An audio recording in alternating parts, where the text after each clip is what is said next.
Good evening, race fans. Welcome back to the Extra Mile. My name is Christopher Lehman. We have a good episode for you guys tonight.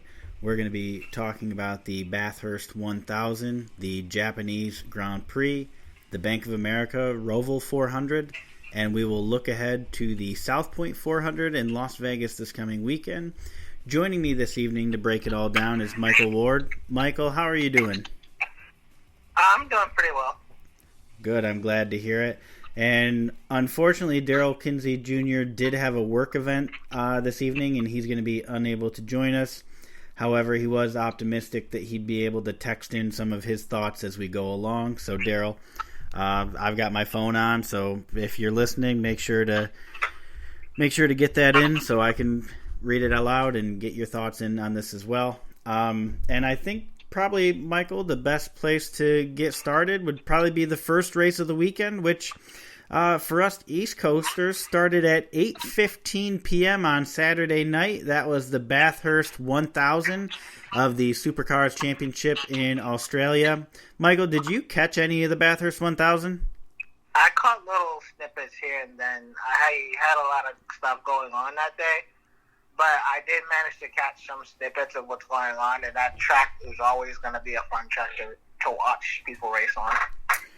Yeah, absolutely. The Mount Panorama circuit is one of probably, and we talked about this last week a little bit, but it's definitely a bucket list track for a lot of people, just because of how dangerous and treacherous it is. And I mean, we didn't make it to the second turn of this race before we had our first caution flag, safety cars come out. There was a bit of a pileup because the race started out wet, and it stayed wet for the first bit of the race. Then it kind of dried off and got pretty good.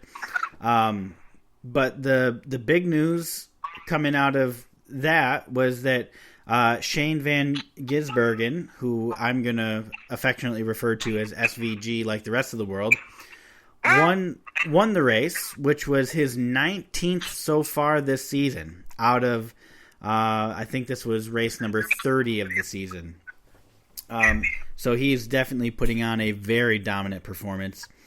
And actually, interestingly enough, this victory propelled SVG to break the record for the most wins in a season, in a supercar season. That record was previously held by Scott McLaughlin since 2019 when he had an 18-win championship season. Also, that victory basically guarantees that Holden, the manufacturer Holden, exits with a final Bathurst 1000 win. And they're kind of exiting the series on a very high note this season. Did you when you said you had caught snippets? Did you just watch some of the highlights, or what were you referring to? I caught like a bit of a stream, and I was sitting down to actually watch a bit of the stream, but then like I had to go and help my father out with something. So I only caught honestly, I watched like a lap. Well, a lap is pretty long over there, so like you would have to have been here to see it. I literally sat down, watched the lap, and then I was cold. Yeah, it was definitely a really interesting race. And towards the beginning, there were just some bonehead moves that you can say that it's the rain or whatever you want, but it was very caution heavy to begin with. But that's because it was wet, and I mean you're talking on the final turn coming around, it was soaking wet. You go through the pit area down the front stretch. And then on the next corner, which is maybe a couple hundred feet away, it's sun shining and the track is as dry as can be. The track was really really diverse, especially towards the beginning of the race, just with the different conditions. But yeah, so I mean, as a supercar fan such as myself, It was a good race.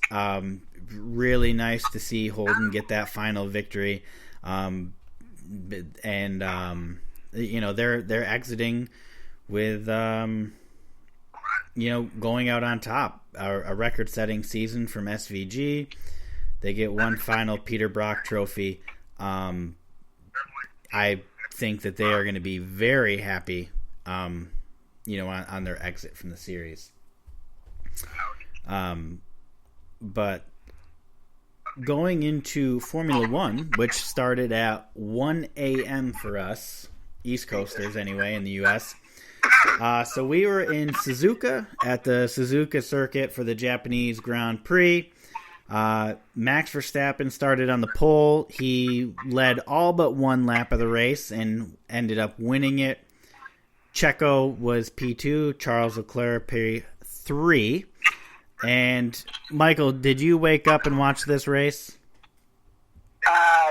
No, not really. I kind of went into the mentality of GG Verstappen, and then it was the Roval I was more excited about, to be honest. But I did see the highlights, and I think one issue we got to talk about is the issue with the tractor. Yes, and I absolutely agree with you, and I think anybody who is a Formula One fan, or maybe even just a motorsports and fan in general, will remember, or at least have heard of, the Jules Bianchi accident, which essentially what would have happened with Pierre Gasly just happened a couple years prior with Jules. There was a tractor out on the track during less than ideal conditions, and unfortunately he passed away, Jules Bianchi did, as a result of that incident. And Daryl would be here and he'd be very upset, kind of going on a tangent. I'm not going to do that because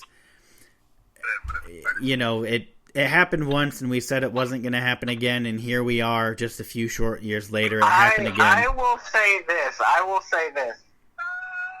Under no circumstances should there be machinery like that on the track with Formula One cars going around. The Formula One cars, yes, they do have protection, but they don't have protection like that, which you might see from a sports car or a NASCAR. Well, we can't really talk about NASCAR right now when it comes to protection, but they don't have that much protection, so a hit like that at any speed can be fatal. And I just really think there shouldn't have been any type of machinery like that on track. I think we should, if they needed to get a tractor out there, they should have just stopped the race. I absolutely agree, and they should have red flagged the race before they did if they needed to get that out there, which they obviously did. And again, like I said, it's one of those things where last time we said it wasn't going to happen again, and here we are talking about it yet again. It's just the folly of humans. We're essentially destined to continue repeating the same mistakes regardless of the outcome. So it's really not surprising at the end of the day that we are back here talking about the same exact thing. Pierre Gasly obviously very heated in the moment and after the race, and all of the drivers seem to echo Pierre Gasly's sentiments that they were not happy about this. I don't blame them for not being happy because it took one of their own drivers away from them. And, at the end of the day, these drivers have to remain safe because they're the ones out on track.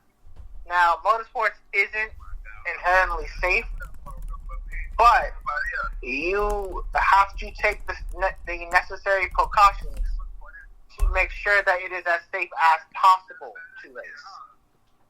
You know what I mean? Yeah, absolutely. And it seems like every track we've lost somebody in the sport, and some sort of innovation has come from it, or or some sort of procedural change. And we thought that we had accomplished it years ago with Jules, where we said, if something has to be on the track, then we need to stop those cars. And I don't know who authorized that to go out on the track, or if it was authorized at all. I'm sure we'll find out in the coming weeks as the investigation is done into it. But this is one of those things that it's so easily avoidable. It is. It's easily avoidable. It did not end well last time. It almost did not end well this time. And it's a zero tolerance policy. 0 strikes is really what this needs to be, just because of how avoidable it is. And I 100% agree with you. So, Chris, a lot of news came out this week in regards to our favorite Australian, Daniel Ricciardo. What do you think about him actually being out of a ride next year? I'll be honest with you, I don't like it. He's not. It's not like he's in his late 20s anymore, and he can take a year off and not really be affected. That's not where he is. If I fear that by him taking a year off, he's not coming back. I've been advocating for a long time that I'd like to see him come over to the U.S. and run Xfinity for Dale Jr., just because Daniel Ricciardo is such a NASCAR fan, was a big fan of Dale Sr. That's why he ran why he runs the number 3. And I just think that Daniel Ricciardo would thrive over here in the U.S. I think he'd really enjoy Xfinity. It's a move that I would like to see him make, especially now that he doesn't think he's going to be in Formula One next year. Yeah, he came out, I think a couple of days ago and said, it looks like I'm not going to be on the grid next year. And I just think it's just kind of the reality of Formula One. This one is really cruel. It's really cruel, and if you don't perform, somebody is going to be calling someone else to replace you. And unfortunately, that's what happened to Ricciardo. I really think it's kind of messed up that a driver of that caliber is getting pushed out of the sport, but that's the way Formula One goes. If you can't produce the results with the machinery they give you, then you're out. Yeah. And it's one of those things where I wonder if he had offers on the table from Williams or Haas and he just didn't want to have an inferior ride, or if he genuinely did not have offers. I think they genuinely did not ask for anything. That's kind of the route that I lean on as well. Because these teams are going to want to bring in younger guys who they can develop with the car. Yeah, and then the thing about that is, you have to think contractual obligations. Mercedes might want to put somebody in the Williams seat. Ferrari might want to put somebody in the Haas seat. Or, Haas already has a senior driver. Williams already has a senior driver. And it's just if you have 2 senior drivers, you can't really have... Because I think I noticed what a lot of teams like to do is have a senior driver and a younger driver. Yeah. Yeah, it definitely works out, having some experience. And you see that in NASCAR a lot as well. You see on, any size team, as long as they have more than one car, typically they've got, a veteran driver or 2 and then a younger developmental guy or 2. And then after a couple of years, they kind of switch, and those younger guys become the veteran guy. You bring in another young guy to build up, and it works out as a really good cycle. And I think Daniel would be a great veteran guy for really any team who needs it. But obviously, that's not going to be the case this year, or next year. I don't know NASCAR would be pretty cool if he showed up and competed. But I don't know. I think he's too good of a driver to just leave as a free agent. Like it's like Sebastian. Well, he is retiring, but it's like, what if Sebastian Vettel's just open to do like the Rolex 24 or WEC or Nürburgring 24 hours, and you're just not gonna give him a phone call, Yeah. Like if I was like an IndyCar team and one of my drivers just left, and I could pay for a decent driver to get some good results, and Ricardo just became a free agent, I would be sliding into his DMs. That's just me. That is 100% just me. I don't think you'd get Ricardo though, just because he said that he has interest in IndyCar, but he does not want to run on ovals. I wouldn't ask him for ovals. I would. If he wants to do road course, he's open to do road course. Yeah. Because we can. It's IndyCar. You can alternate, but it's just like, if I had the opportunity to get Ricardo, I would take it. You know what I mean? Yeah, absolutely. And I wonder, Justin Mark said that there's a lot of interest in that Project 91 at Trackhouse, which obviously ran Kimi Räikkönen this year at Watkins Glen. I wouldn't be surprised if Daniel Ricciardo is in that car next year for a race at somewhere like Circuit of the Americas, where he's pretty comfortable.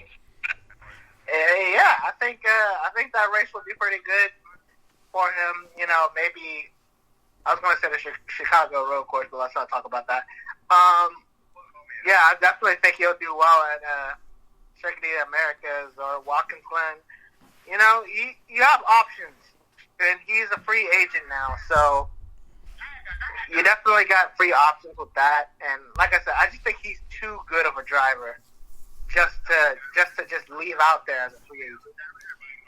Yeah, absolutely, and I wouldn't even dislike seeing him go back to Australia and run supercars. I don't know. I was thinking that's what he was going to do, actually. I kind of thought so as well. And it's probably still not out of the question. But I thought that was going to be a real possibility. If you had asked me 5 months ago where he'd be next year, I would have told you either in the United States in the Xfinity Series or back in Australia running supercars. Yeah. So there was some really big news that came out of Japan. I'm sure everybody's aware of. There's been a lot of talk about this one point. And have you heard about that, Michael? What, you mean does it involve Red Bull? No. Nicholas Latifi scored a point in Japan. Oh. Yeah, that's cool. No, there's obviously much bigger controversy over 1 point regarding Max Verstappen, but you got to get your licks in where you can. Nicholas Latifi is a Formula One point scorer in 2022. He is now 20th out of 20 drivers in the standings, whereas entering Japan, he was 21st out of 20 drivers.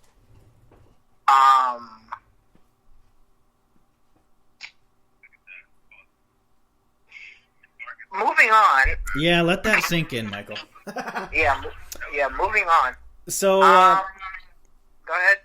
So obviously there was... So to give you guys and the listeners a breakdown of the race. So we started the race.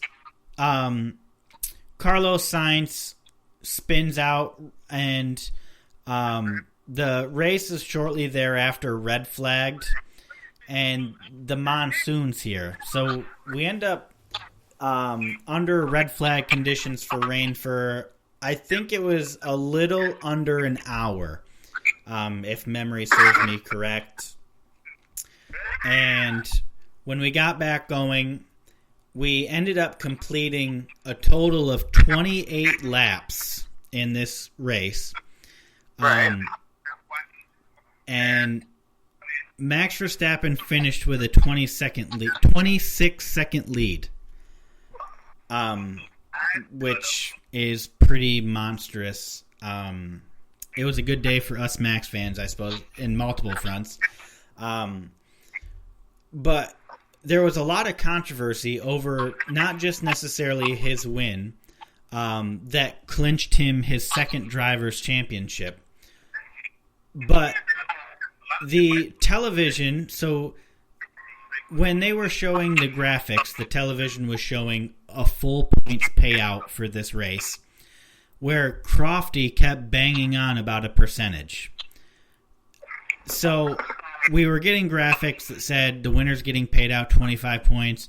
Crofty's sitting over there ranting and raving about a partial points payout.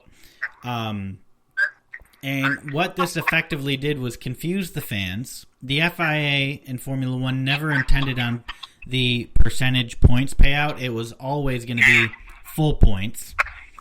And I'm a little disappointed in the broadcast, Michael, especially in Crofty, for not knowing the rule book and not presenting the fans. When they saw the graphics that kept saying 25 points to the leader, nobody questioned it.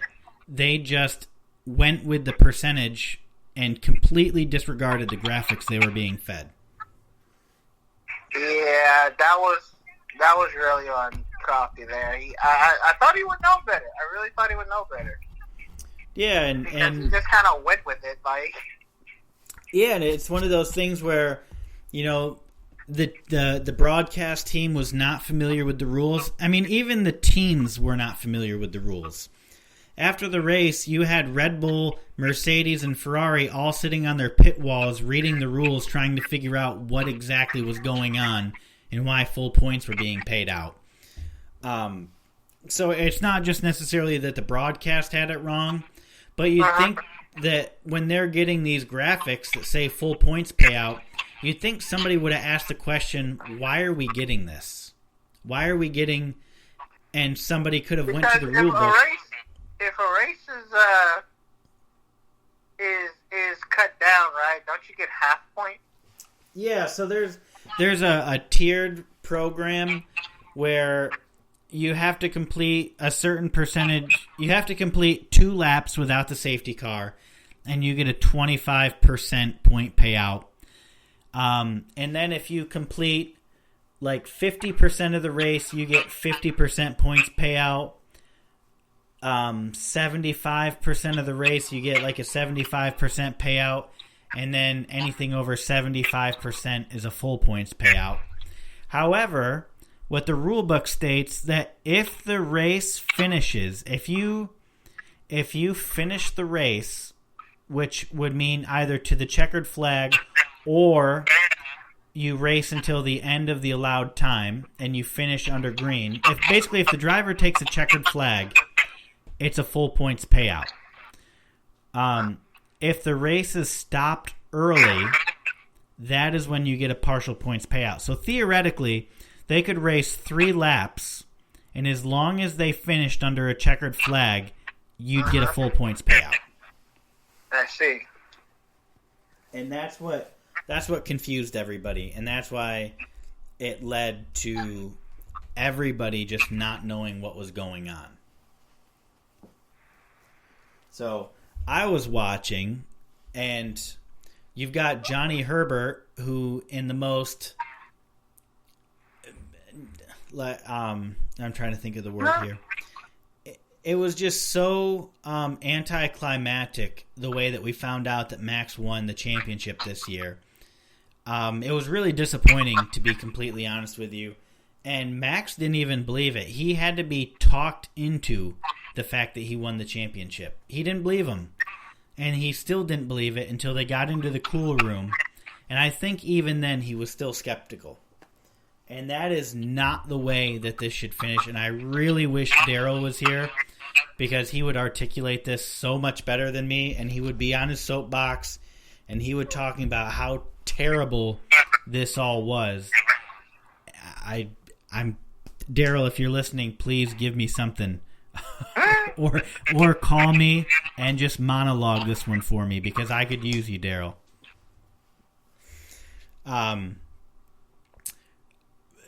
But yeah, it was just anticlimactic, and we were robbed as fans of the Charles Leclerc and Checo Perez final laps. The final probably 4 or 5 laps, they had a great battle going on. And if we knew that was going to be the battle for the championship, it would just added so much more context, and it would have made it so much more high stakes to watch that.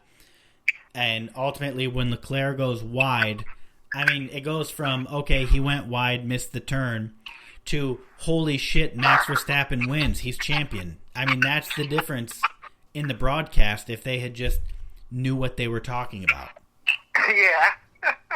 And it probably would have been Crofty's all-time greats, because in the last corner, Leclerc goes wide, and that was the difference. If Leclerc doesn't go wide, we're on to Texas before Max clinches. And I can just picture, I can almost hear Crofty calling that out, and it would have been legendary.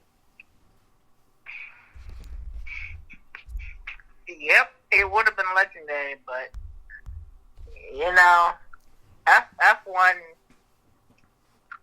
in my opinion kind of needs to, well, not really F1, but the marshals need to really do a better job of understanding their own rules. Because they've messed up on so many occasions this year.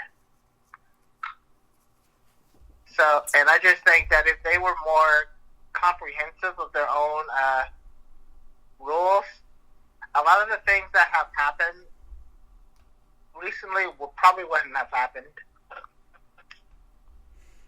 Yeah, I don't disagree with you at all.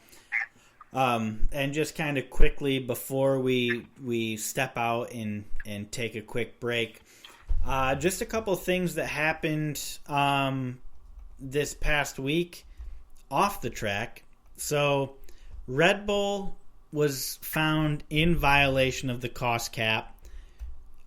We do not know what type of penalties are going to be dished out for this. But it does appear that Red Bull is probably going to be appealing this decision. And actually today, Mercedes says that depending on how severe Red Bull is punished, they will go over the cost cap this year to get caught up and be dominant again. So Toto is out here playing chess, basically forcing the FIA's hand into a harsher punishment, because they're saying, look, if you don't punish adequately, we're just going to do it too. So great power move by Toto Wolff and Mercedes. I mean, that will get the attention of the FIA and probably motivate them a little more to make sure that Red Bull gets an adequate punishment. Yeah. What pushed them over the edge? Did you know? The food and catering budget, according to Red Bull. What? Yes. What? Apparently, Adrian Newey makes wings. And very expensive wings. Wink, wink. Shut up.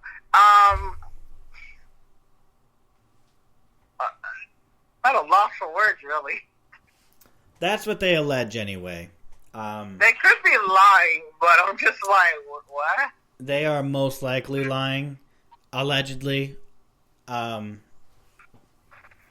But yeah, it does appear that they will appeal, just because terminology they used when they put out a statement, basically saying that they were shocked and caught off guard, and that they're very confident that the numbers, that the packet that they submitted is actually below the cost cap.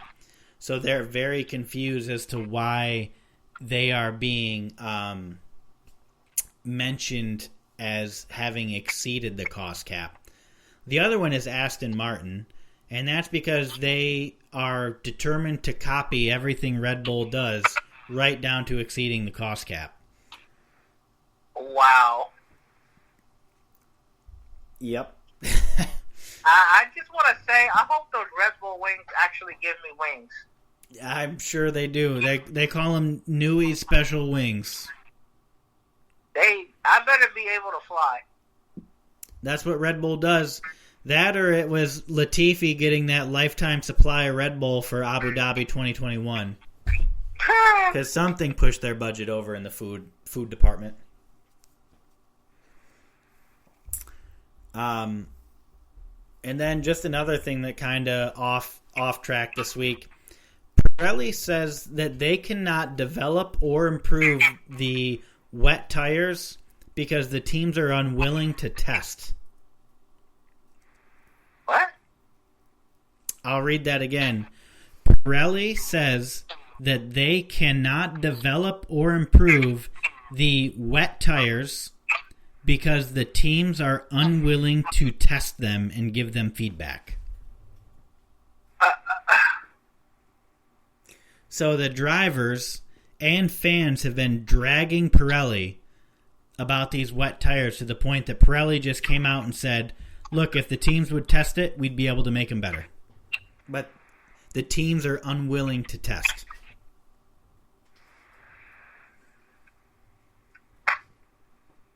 Folks, this is why F1 is complicated as hell. Yeah. I don't disagree with you at all. If you want to just like NASCAR and not like F1, I do not blame you. Yeah. Because we have this BS that happens behind the scenes. This is just like the icing on the cake behind the scenes. It gets better and better week after week. Yeah, the tea gets even better, folks. No, it doesn't. It's bitter. It tastes awful. Stop reading into this. So, I think I asked you this last week, Michael, but Lewis Hamilton has won a race every season that he has been in Formula One. Do you think he gets a win this season to extend his streak? You need to do it soon. What? Yeah. Well, he's only got 4 races left to do it. Yeah, you need to do it soon. But he's good at Circuit of the Americas. Yeah. He still needs to win. Yeah, that absolutely. I think they might have the pace to do it, though. I mean, they are showing pace, and more importantly, Ferrari is showing their inability to compete for a Constructors' Championship. I think Ferrari could pull it off, especially if Max and Checo get caught snoozing. They won't. No. We've got 4 races left to go in the season. Max is currently 1 win away from tying the all-time most wins in a season record, which stands at 13, which is tied between Michael Schumacher's 2004 championship season and Sebastian Vettel's 2013 championship season. So he has the opportunity where he could possibly get 12 and 4, 16 wins in one season. Yeah, and ladies and gentlemen, that shows you just how badly Ferrari actually screwed up. And that's the thing is, what we should be talking about this season is not necessarily Red Bull's dominance, but that in combination with Ferrari's follies. Yeah. If Ferrari didn't folly so badly, this championship would be a lot more close. It would have been, I think, it might not have quite been 2021, but I bet you it would have went into the final race for sure. It would have. It would have been a winner-take-all in Abu Dhabi, similar to 2021, but maybe not tied on points going into Abu Dhabi. Maybe one has, It would definitely be like a must-win situation. Yeah, or like second and fourth type of situation. You know what I mean? But I think that they would have been within 10 points of each other. But unfortunately, we will never know. But I think we really missed out on what could have been a great year this year. Yeah, I definitely think this year was definitely a waste of Charles's potential. Yep, and we'll see. And same with Lando. I mean, this year was just McLaren just fell off a cliff. This year was terrible. Yeah. So we are going to take a quick break, but before we go, and Michael, this is actually going to be news to you, but Daryl and I talked about it. Next Thursday, October 20th at 9 p.m. Eastern Time, we will be running a special ad-free episode dedicated to Max Verstappen's dominant 2022 championship season. Oh my God. We're going to relive the journey, starting with a frustrating retirement in Bahrain to learning he won the Drivers' Championship in the cool-down room at Suzuka. Make sure to tune in live next week on Spreaker or listen anywhere you get podcasts. And Michael and I will be back in just a moment. Yeah, I think I'm going to take off work.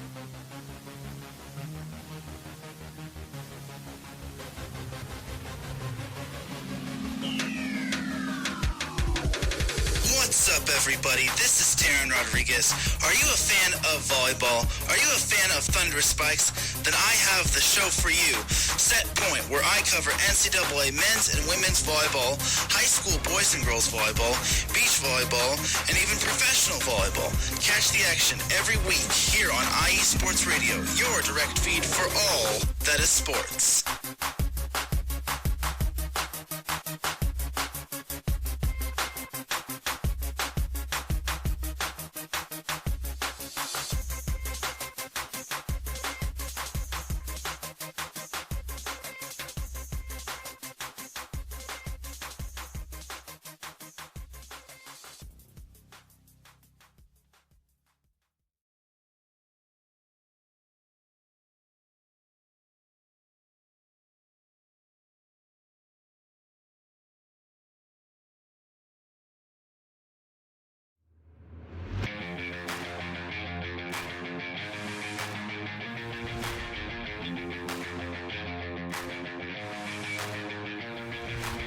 What's happening, sports fans?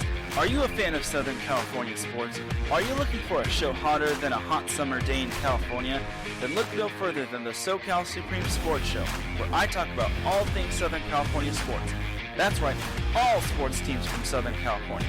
From the hard-hitting tackles of the NFL, to the killer crossovers and big three-pointers of the NBA and WNBA, to the grand slams of the MLB, to the bone-chilling goals of the NHL, and to the booming kicks of the MLS, the SoCal Supreme Sports Show has it all for you. Oh, and let us not forget about the college sports as well. So join me, Taryn Rodriguez, every week here on IE Sports Radio, your direct feed for all that is sports.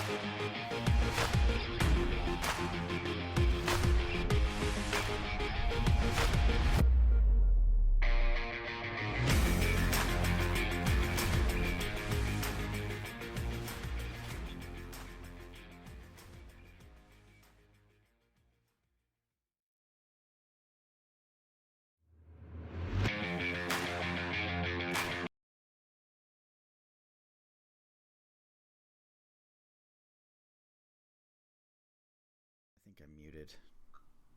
There we go. All right, we are back, and for the last 8 years, IE Sports Radio has been bringing you amazing content ranging from interviewing legendary athletes to building tailor-made shows dedicated to all major sports cities around this country. All the while, we've continued to be by the fans, for the fans, and with your help, we're ready to take on the next step. When you go to our website, iesportsradio.com, you'll see our Patreon link with 5 different tiers. The first one starting at just $5 a month. This donation gets you a shout out on all 32 of our shows, including the Extra Mile.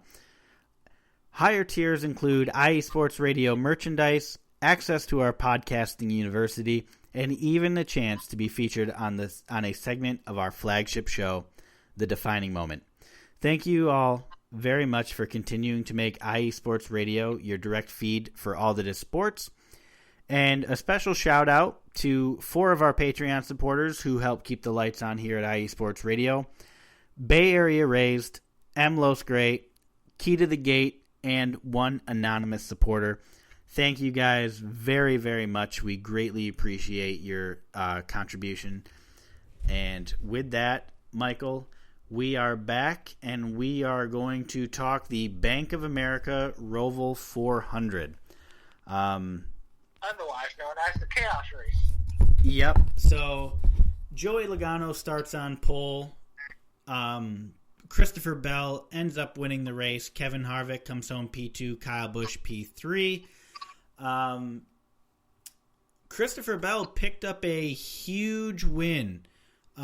He had been talking about in the media how he's been kind of dealing with some doubts about his own ability, his potential, that 20 car being a bit of a revolving door.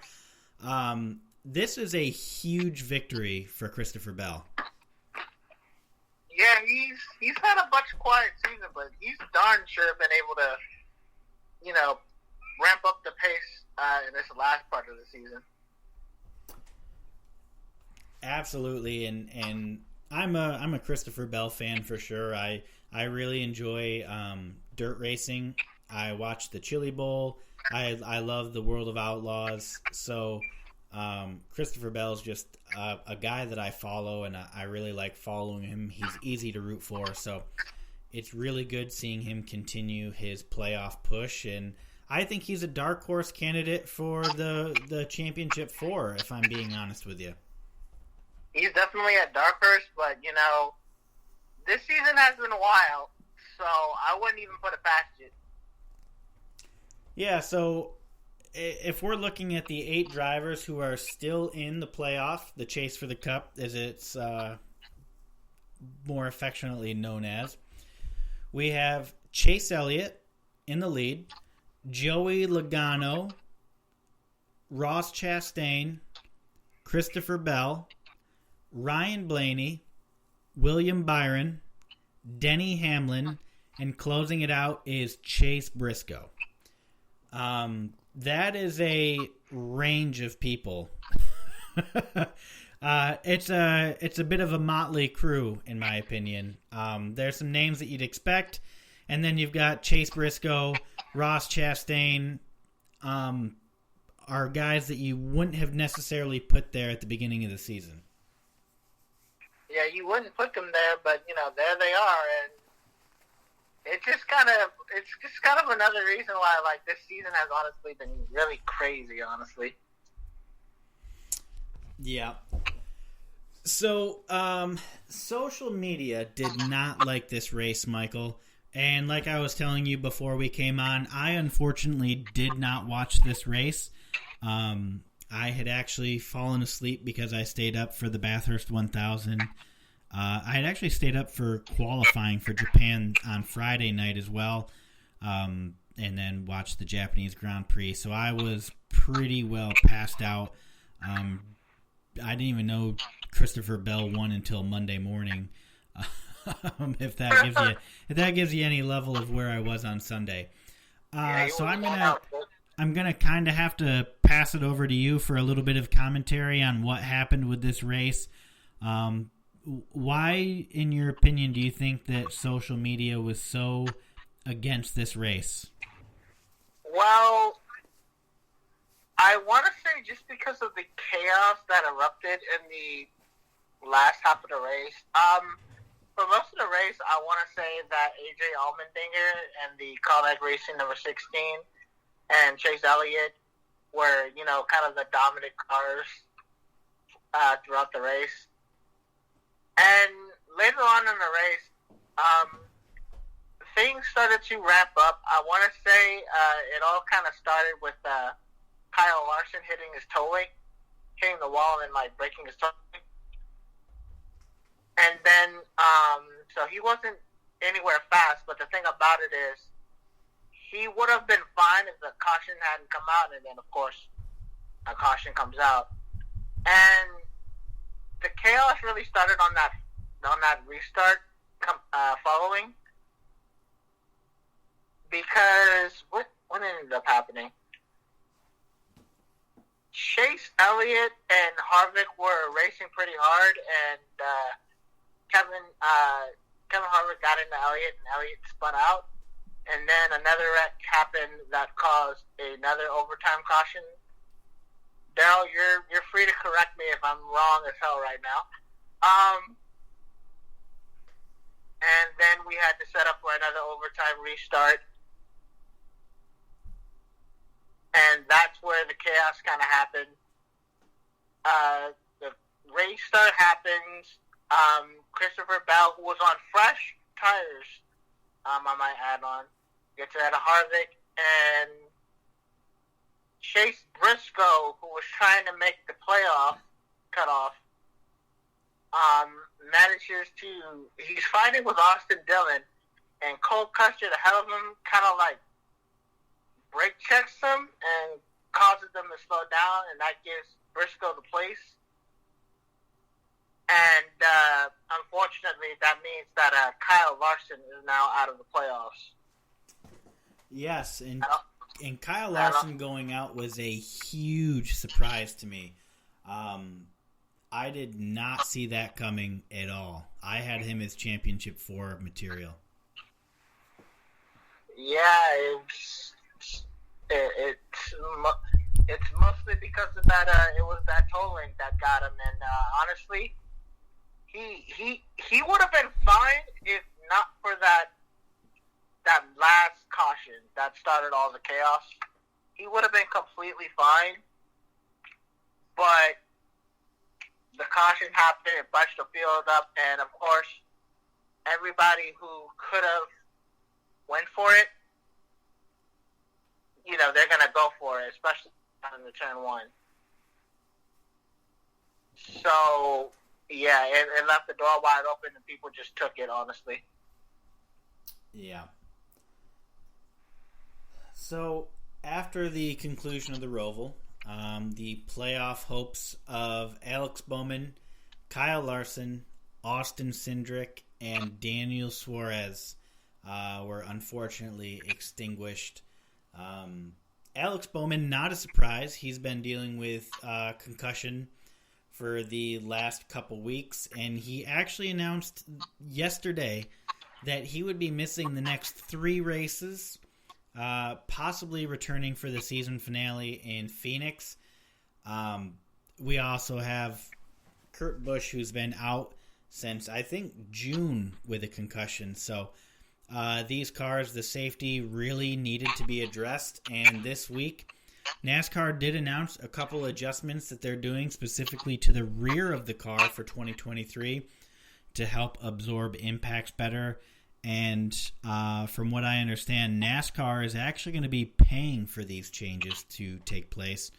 They're accepting responsibility, and they're doing what they need to do financially to fix the problem, which is the car is too rigid.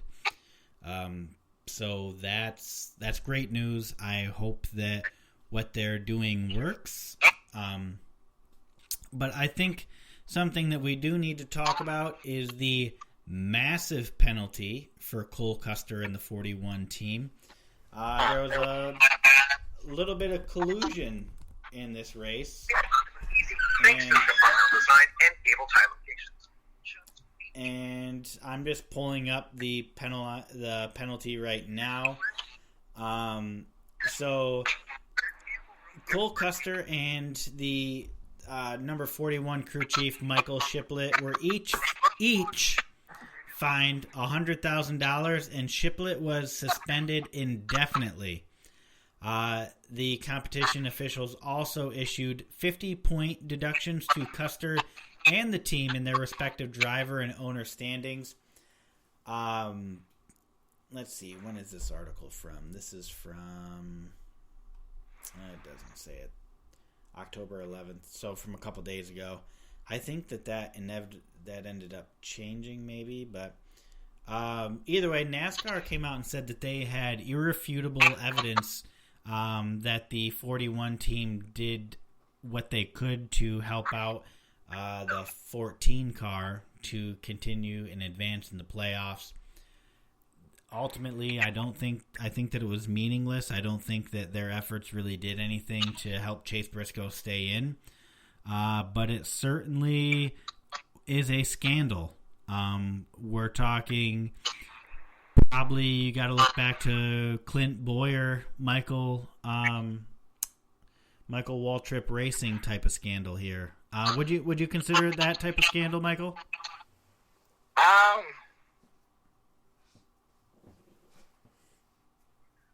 It's hard for me to say because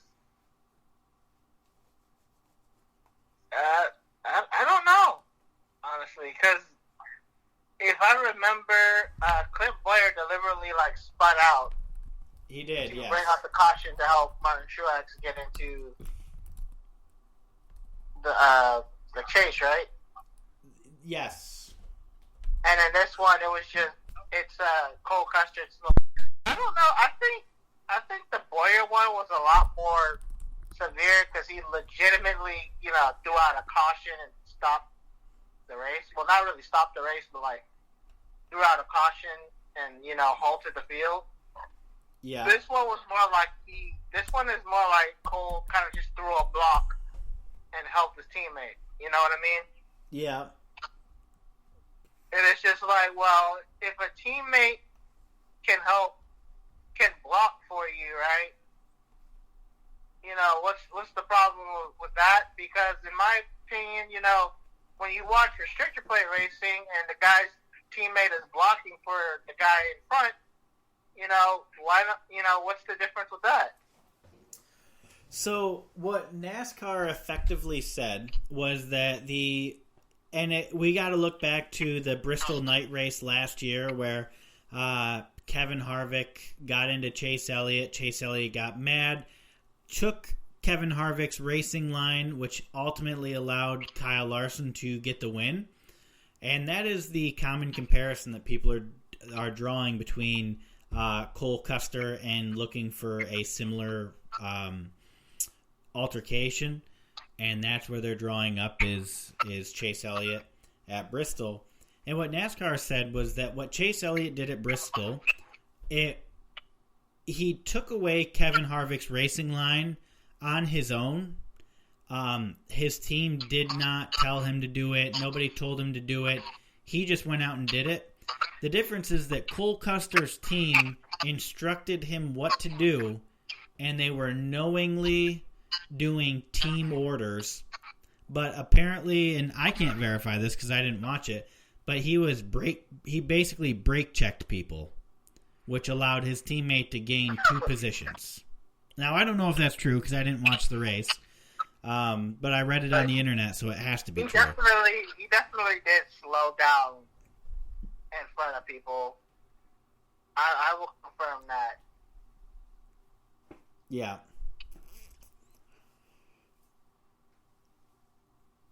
Well, I guess. I don't know. I mean, to me,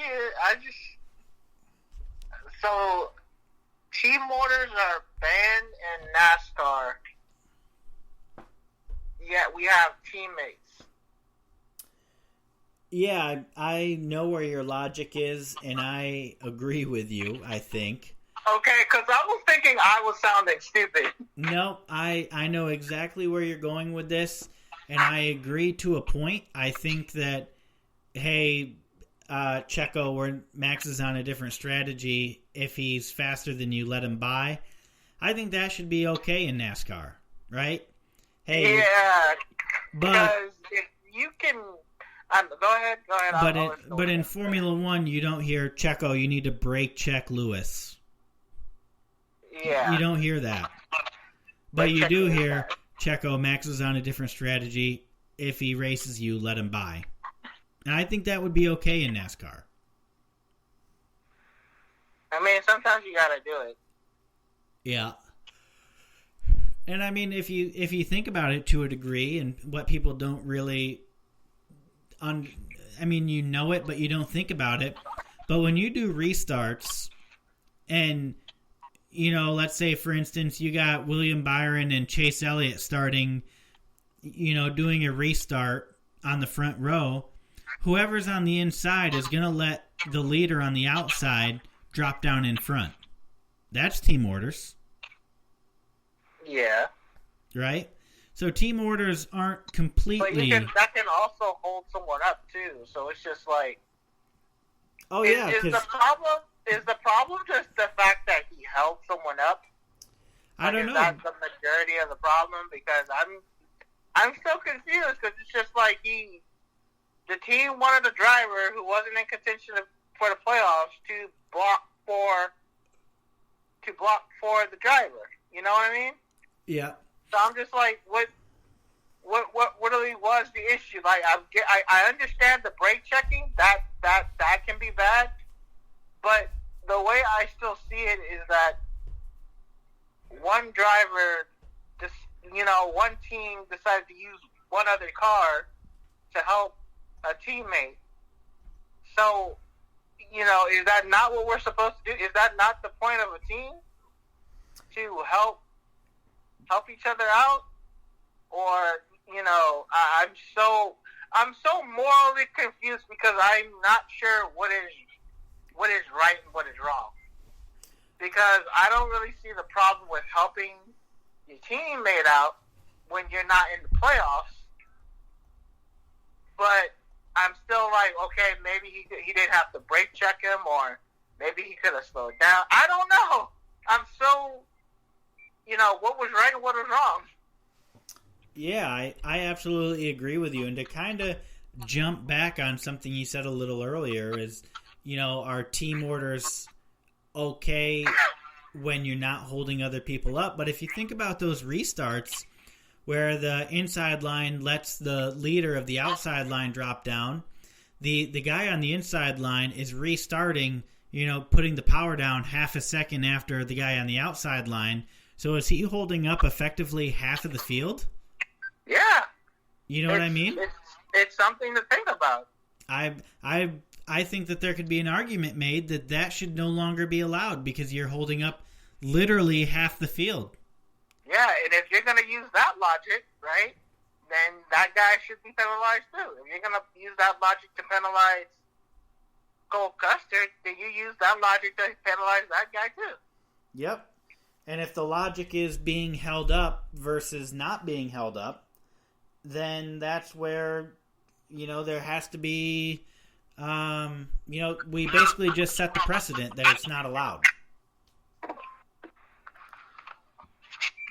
And they organize those drop-downs through the team. So technically the team would be telling one driver to hold up the rest of the field for the advantage of their teammate. Yeah, and it's just like, well, these are teams. They're not individual cars. So yep, why can't one guy help out the other guy? You know what I mean? Why is plate racing the only exception? Exactly. Everybody listening, you're going to see me all up in Bob Pockrass's mentions talking about this now.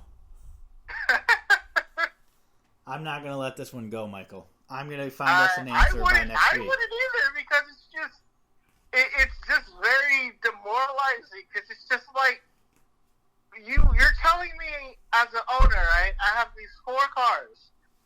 I can't use, one car is in the playoffs, right? I can't use that one, all the other 4 cars, they're in the race. I can't use the scenario where one car is out front and another car is battling with another car, and I can't use that one car to help that other car beat the guy that he's racing to get into the playoffs. I can't use that as an advantage. Yeah. I don't know. I might take this to Dale Jr. himself if I don't get an answer. I mean, Dale Jr. is kind of mad himself because he can't get his charter for Cup. So yeah, I was actually in the middle of listening to a podcast where he was talking about that. Well, his podcast anyway. And so, yeah, he might be a little pissed off, but now he's even more pissed off because he can't use his other car to help another car win a race. So, yep.